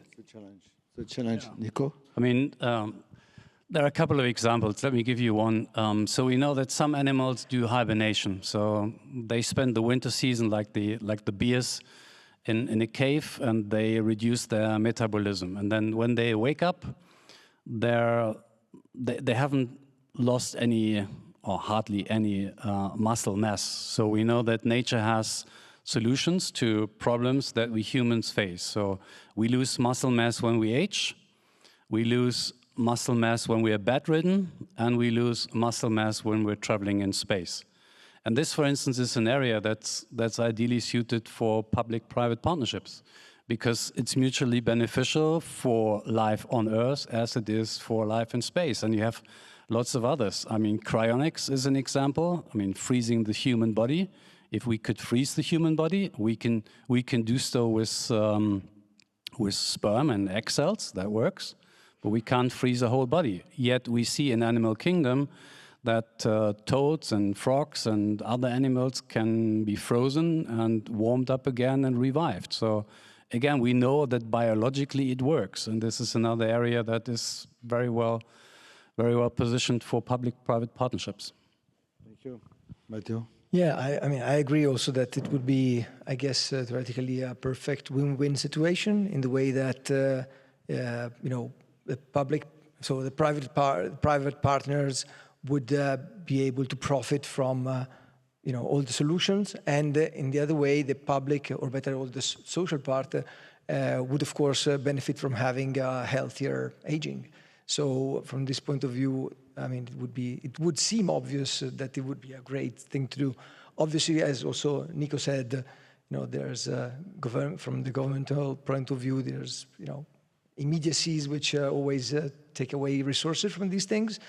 And in relation to space, I guess that space could be a key instrument to actually be able to enable this experimentation in as fast as possible timeline. Thank you, Matteo. Didier? Yeah, I think we could spend the evening here learning about sociological, ethical issues and so on of this. I mean, Luca has mentioned the two words, lifespan and health span. As a medical doctor, I don't care about lifespan. I care about health span. And I would say it's the same with the astronauts. So to say, if we send them to Mars and back, it's not the lifespan. It's the health span, which is important, even when they come back. Don't forget, these people will come back. And if you look at the Apollo 1, crew, what happened to them psychologically, you can understand that this will be a magnitude higher. So anyway, so yes, this is it. It's a good topic. Also, you talked about what the man on the street, the human on the street, will think about this and so on, or be supportive or not. If we explain well that we have so much commonalities between what we do for space exploration and every aspiration, leave aside the lifespan. This may be even an egocentric kind of move, because the question is what for. But preventing diseases which are hampering lives for decades, like diabetes and other diseases like this, chronic diseases, this, even if we help 1% of this, it makes a difference. So I think this is the discourse we have to have, and then I'm sure we're hand in hand. And I really want to come back to this focused research where we have questions as an institution who wants to take care of people in a box for 2 years. So I'm sure we have the same questions at the end of the day, and then the PPP is the obvious answer. Then we just do it together. Okay, thank you very much, all of you. I think we have time for a couple of questions from the floor. So first one in the middle, yeah.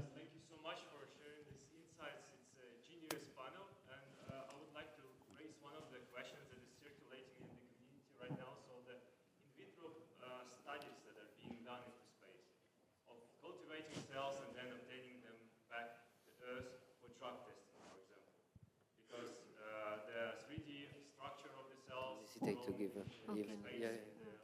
microgravity is much better than on Earth, but are these models really representative? Because we have a lot of, if you think about multi-omics, we have a lot of different changes in metabolomics, in genetics of the cells, but can we use really these models to test the drugs?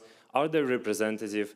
Do you see a great potential in this sphere, or should we just use the artificial microgravity to improve the cell culturing, to use it for later on for drug testing? Thank you.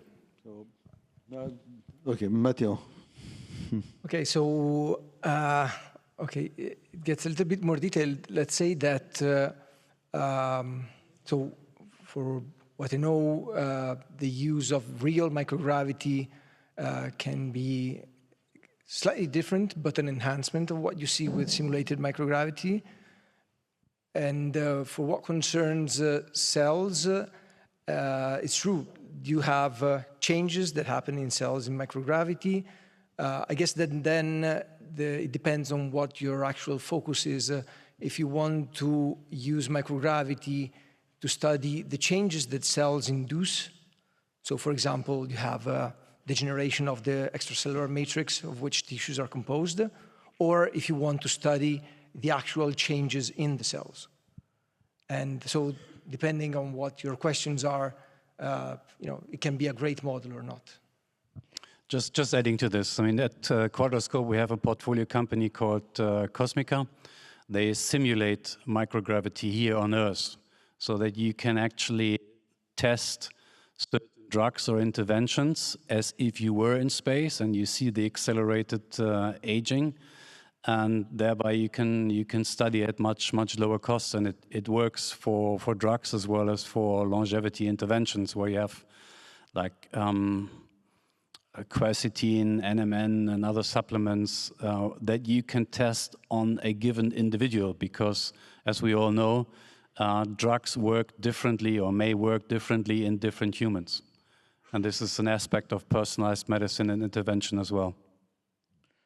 It is a very far-ranging question, and I suggest that all of the panel is available to respond to you by email for more, because it's a big topic, very important. So maybe we have questions. One last question, because we are just at the limit. So Bernard? Yeah, so actually I wanted to answer a bit the question you asked. And I put that on the Mentimeter on bioprinting. 6 years ago, actually, ESRIC conducted a study a call for bioprinting on the moon. And who would be the first to bioprint organs? And we got several answers. I was on the time board. Massimo Ghidini was running the study. And they selected skin as an example. And so they produced some skin and looking how this could be produced on the moon, you know, in case of accident on the moon. There was another team that produced a mini heart that could even beat. And my question to you is, I put on Mentimeter as well. We had this twin study on ISS. So could you explain what really we learned? So for instance, on telomeric expression, and is it really useful for aging, understanding aging on Earth? And are there applications from that? Today, the science has produced really a deep understanding on all the biological hallmarks associated to aging, and this is really the founding studies from which all scientists are just taking pieces of all those hallmarks to understand to what extent they are altered in the different conditions. And of course, space, I don't know what you have generated in those specific studies on bioprinting in the ISS, but at least, you know, recapitalizing some of these hallmarks may be also a help to see to what extent we might use all those data compared to what we already know on Earth related to aging. I just learned that we have a few more minutes for questions because there is somebody who is not available. So please feel free to ask more questions if you want. Yes? Okay. Thank you for the panel. I have maybe a controversial question. Today we see around us that we use space products as communication, Earth observation, position, navigation, timing, and so on every day, and it's normal part of our economy.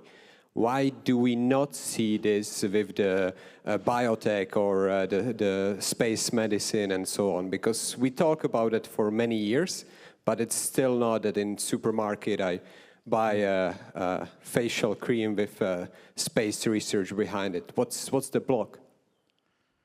Well, I can start. I propose Didier first because you are a panelist. Yeah, and I will try to add a few things eventually. If necessary. It's because we didn't ask the right question. I will sound old-fashioned. 25 years ago, I said exactly what I'm saying now. We should be driving the research. We should ask the questions that we have and not open it to whatever good science. There is endless good science, so to say. But if you don't have a purpose, if you don't have questions to answer, you will wait for decades. It's exactly what happened. I'm sorry to say, so we will come to the end of the lifespan of the ISS. Longevity has a technical problem as well. And we will not have used it properly to say, this is what we want, these are the questions we want to answer. And hopefully now is the time. And once you do this, then you do oriented research. You want to have answers to this and that question. And then you put, of course, the emphasis on it. It's not just, it's good to say. I mean, I'm in charge of the strategy part as well of the program and preparing the arbitrations for the ministerial conference and budget arbitration. So I also have to convince the member states to put the money at the right place. So without these good arguments that we dwell a little bit about here, it's difficult for me and for Angelique, who's not here, to make the right case. Because if you go that way, the investment need on the institutional side, the investment need to follow as well. Yeah, and if you look at it from a healthcare perspective and compare it to consumer electronics like navigation systems or satellite internet, one also has to acknowledge that we have regulation in place. So the time to market in healthcare is enormously long. And today we do a lot of basic research in space. But there are some examples. So I understand that the pharmaceutical company Merck has developed the cancer drug Keytruda, which is a big product, big seller, at least partly in space. So there are some examples, but the time to market is often well beyond 10 years.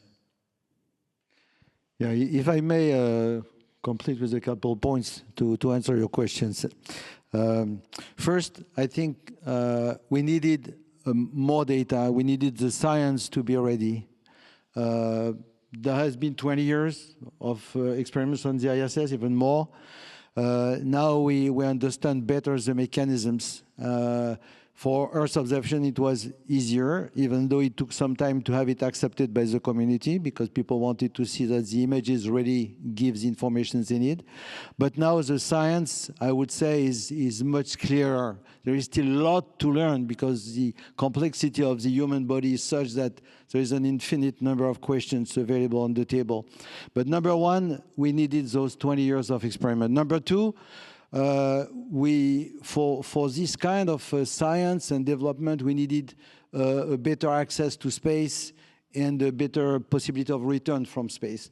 And this, with SpaceX and with all the projects which are carrying out in Europe and in the US, of future capsules and so on, getting to space and coming back has become something realistic in the short term. And complementary to that, also advances in technology. Miniaturized nanotechnology systems, like for instance, our system is a shoebox, but we are not the only one. A few companies now developing very small systems to be able to do advanced experiment and even production in orbit. These technologies were not available 20 years ago. So all this combination is making this revolution in space, which is also a revolution in life science, happening. That means that will be the big thing for space in the future, not only in research, but also in commercial, as you suggest in some way, but it will be also big for life science. And it's unfortunate that most of the companies in health don't know about this possible innovation, disruptive innovations. That's why, together with ESA and others, we have started to organize this Health from Space conference to educate this market. We have more and more participants from the health sector. In the conference in March 2024, we had 40% coming from the life science and health, which is very important. And for the one next year, we hope to go beyond 50% coming from life science and health. So we have to educate this community. I think besides the science challenges, I think our biggest challenge is to educate the community. And this is also a reason. The big pharma, most of them don't know. Nico mentioned Keytruda from Merck, but these are exceptional cases. Most of the big pharma never heard about space, or even they heard about it, they believe it's exotic, it's out of this world, it's very expensive. This has changed.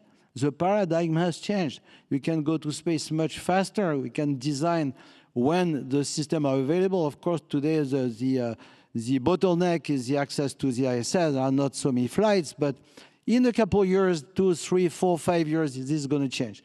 So we have to educate the community.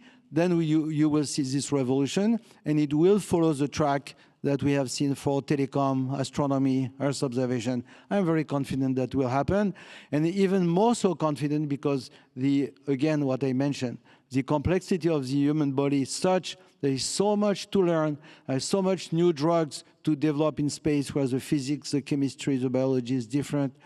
It's huge, and the horizon, we cannot even see it. So I don't want to take too much time. The leader of the organization told us we have a few minutes. I don't want to go beyond. I can just thank all the panel, number one, for participation. Number two, all the participants here. And number three, giving I'll say a rendezvous to Health from Space in April in Cannes. So thank you very much for listening. Thanks, Paul. Thank you. Thanks. Thank you. Thanks, everybody. Thank you so much. Actually, it was your speech we missed, Didier, because you were in another meeting. If you would like to wrap up your speech in a couple of minutes, I can give you 2 minutes. No, I don't think so. I think I covered in the question sessions what I needed to say.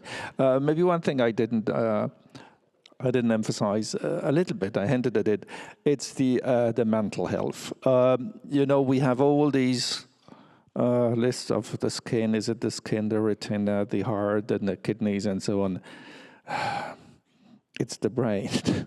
And honestly, I sound like a broken record, but if you send 5 people on a trip for 2 years in a box, and they know that they cannot open the box before, and all this adventure to circle around the sun to come back. I mean, mentally, to represent even ourselves, what this means as a stress factor, and the close social interaction, and the high level risk.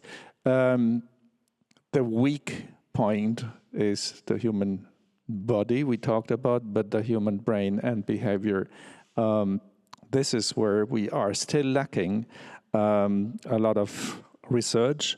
And I have been in a psychiatric ward for quite some time as a medical doctor, so I also know what kind of diseases one can have up there. And therefore, I think we underestimate the psychological and psychiatric aspects of what we're doing. And how would you go about experimenting to figure out the solutions? We shall have a drink then. No, experimenting, it is to put people in the right place. I had a slide actually for the Concordia station is the most remote place on Earth in Antarctica. I know a little bit about it because I've been there on a traverse with a crew of 6 people, where there was no rescue possibility during the traverse. No rescue. You were on your own. People are in this station who do the winter over. They stay 14 months. For 9 months, there is 0 rescue possibility. Usually there are 12 men and 2 women. You can imagine the issues which can be encountered. So we have situations, real situations, operational situations. We don't use them enough for our space program. We do research. We have a research activity in using Concordia Station since 2003. But we don't do enough of these kind of things. What you need is real operational situations, not simulating. I've been in simulators, as I said, in some instances. It's completely different when you know, oh, it goes wrong. You don't like me? Here's the door. You can escape. Okay, it will be a shame, but okay. There is an escape. In Concordia, there is no escape. And there are other environments like this. So this is also where we touch much more closely to where space is an extreme situation. We have to find extreme situations on Earth, and there are quite a number, and to see how we can cross-fertilize these activities.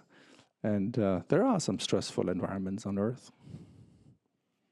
There are indeed. Thank you very much, Didier. Thank you. Well, we're going to walk our way into the coffee break with a video now from one of the partners, which is Redwire. And just before that video, I wanted to ask you also to get your badges if you haven't collected your badge already, because your dinner ticket is on the back of it. And to also encourage you to use social media to extend the conversation to those who couldn't be with us today. So we have, first of all, a video from Redwire, and then we will have a 30-minute coffee break. Thank you. Imagine a world where we reach for the stars, not only for inspiration, but for real-life solutions, where our day-to-day challenges are met with groundbreaking and out-of-this-world innovations, where the fight against disease takes place not just in labs, but among the stars. For us, this is not just a dream. It is a reality we are building step by step. We believe the hope for a better future lies in the greatness of space. And our team is reaching far beyond to make this dream possible every day. With studies in microgravity, we are transforming how we grow food and monitor our planet's health. Through groundbreaking research, we are unlocking unparalleled opportunities for drug development, producing purer and more effective medications. With platforms like Pillbox, we harness the unique environment of space to lead the future of medicine. I see crystals in there. Really validates our hardware. With breakthrough advances in 3D bioprinting like our BFF system, we are defying limits. This BFF cardiac experiment has just started to scratch the surface of what it can do. And testing the boundaries of personalized medicine in space. That is your human meniscus right there. At Redwire, when we look up, we see a path to a better tomorrow. The stakes are high, and we know that there is no time to waste. Because in this urgent race, each experiment brings us closer to breakthroughs that can help save lives. Starting today. Our mission is Earth. Together, we can harness the power of space to transform life in our planet.